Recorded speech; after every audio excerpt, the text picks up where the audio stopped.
everybody. Welcome to Learn About Nature, and I'm Sergeant A. Alright, well, Christmas is a week away, next Sunday. So I figure we'll go over the North Pole. I found a short video telling you about the North Pole, and I found some facts about the North Pole. So what we'll do is watch the video, and then I'll read over some facts for you. Okay, here we go. The North Pole. The Arctic has long been a mysterious, icy wonderland known only to intrepid explorers and the strong indigenous people who call it home. It is generally considered Hoping this is not copyrighted. above the Arctic Circle at approximately 66 degrees north latitude. I like it better when they're narrating. Comprised of frigid seas, ice sheets, and landscapes covered in a frozen soil known as tundra. At the center, in a mass of sea ice, lies the North Pole. The geographic North Pole is different from magnetic north, which directs compasses and actually lies south of true north. Above the Arctic Circle, daylight can last more than a full day during the summer. In the winter months, the land is left to darkness. In this harsh land, temperatures can drop to as low as minus 90 degrees Fahrenheit. Even in the summer, the warmest month averages only about 50 degrees. Despite these physical extremes, people and animals have been able to make it home. Inuit and other indigenous peoples have lived in this region for thousands of years. They survived by adapting to their environment. In the waters, they hunted whales and seals, and during the warmer months, they pursued caribou on land. The tough hide of the caribou was used to make clothing that would stand the harshness of winter. They survived those harsh winters by banding together in tight communities in igloos or semi-subterranean homes built over whalebone frames. Even though the Arctic region was inhabited, it would be many years before it came to the attention of most Europeans. The area first caught the imagination of European explorers in the 15th century, as mariners like John Cabot and Sir Francis Drake tried in vain to find the Northwest Passage, the route through the polar waters that would connect Europe to the wealth of the Orient. A journey through the polar waters can be perilous. Sheets of ice called floes are large enough to crush ships, while cracks in the ice can swallow those traveling overland. Robert Peary is generally credited with being the first to have reached the North Pole in 1909. He traveled overland to the pole with African-American explorer Matthew Henson and 4 Inuit. Another milestone came in May 1926 when Admiral Richard E. Byrd flew from Spitsbergen Island to the North Pole and back. 3 days after Admiral Byrd's flight, the first verified team to reach the North Pole traversed it in a dirigible. Among the group was Roald Amundsen, an explorer credited with being the first to reach the South Pole. Nonetheless, Byrd and Peary were recognized by the U.S. government for their achievements.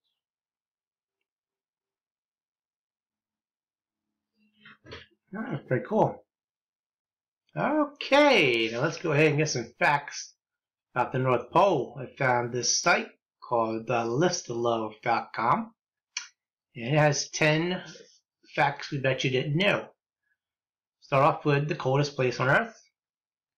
Contrary to popular belief, the North Pole is not the coldest place on Earth. The South Pole is. The South Pole sits on top of a thick sheet of ice, which is also on the piece of land known as Antarctica. It's 9,000 feet above sea level. The North Pole, however, sits on a thin Arctic sheet of ice, and it's nearly about a foot above sea level.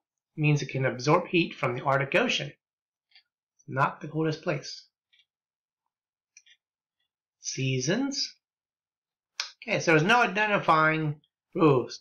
there's no denying the North Pole is freezing all year round, but it does have seasons. The temperatures may vary at different times of the year. The warmest month is July, when temperatures hit 32 degrees. And temperatures drop to a bitterly cold 31 degrees below zero in February. Now, the amount of daylight the North Pole receives also varies. As the Northern Hemisphere point, along with Alaska and Norway, they only receive 6 months of broad daylight. This is due to the angle that the top portion of Earth receives sunlight. And there are 2 North Poles, as they mentioned in the video. You know there's 2 North Poles. The North Magnetic Pole is literally a magnetic phenomenon that changes daily depending on changes under the Earth's crust. The North Terrestrial Pole is the fixed point that references the top of the Earth. Global warming is a big problem in both of the North Poles, as the environment is subject to sea level rises and the polar ice cap melts that wipe away the land polar bears that other wildlife depend on. So I don't know what we're going to do. The polar bears can't stay up there. They keep losing land. In oil reserves, it says approximately 30% of the world's untapped oil reserves are situated in the Arctic Circle. While some argue that figure could be a lot higher, as much of the region is yet to be explored. So it's no surprise that numerous countries now are trying to lay claim to that region, Arctic Circle, including Russia, Norway, the United States, Denmark, and Canada. And down here, the world's coolest marathon. The North Pole Marathon is an annual event that is taking place every year since 2002. In 2011, 255 people from 38 nations competed in the 26.2-mile marathon race in one of the toughest climate conditions in the world. Competitors layer up in all sorts of windproof pants, gloves, 2 pairs of socks, and goggles. Okay, up there on the North Pole, there is no time zone. The North Pole has none, as the sun only rises and sets once per year. So there's no permanent human presence. No time zone has ever been assigned. So visitors use their preferred time zone. That's how Father Christmas can deliver all the world's presents on Christmas Eve, because he's not restricted by time. And there you go, the secret's let out on how Santa delivers to everybody in the world in one night. Okay, now many people believe penguins live in the North Pole. Oh, we're sorry to burst your bubble. They actually live in the southern hemisphere, the Antarctic region. If penguins lived in the northern hemisphere, then the polar bears, who do live in the North Pole, would never have to worry about food source. You know, polar bears love penguins. And seals.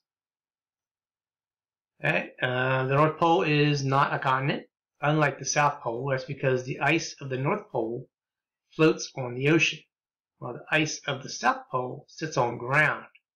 So therefore, it's part of the continent of Antarctica. All right, first explorer,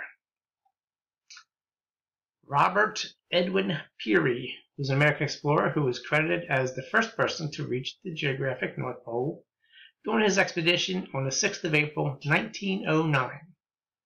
After 23 attempts to reach the Arctic region since 1886, he finally accomplished his goal, stayed for 30 hours to make the right calculations to prove he was, in fact, at the North Pole. Now, another explorer, Frederick Cook, made a similar claim, as they both reached the North Pole around the same time. So it's hard to say who reached there first, or if either man reached the destination at all. Okay, now we have the last one is little birds. Each year, little birds flee the North Pole for the Antarctic, which is approximately 20,014 kilometers. However, instead of flying straight towards the continent, they take some sort of modified loop, cutting the journey down to 12,430 miles. Wow, little birds. I was surprised they don't name them. Is that what they're called, little birds? Well, I know one thing. I learned a few things there. I did not know, I probably should have learned this in school, that there's a magnetic north as well as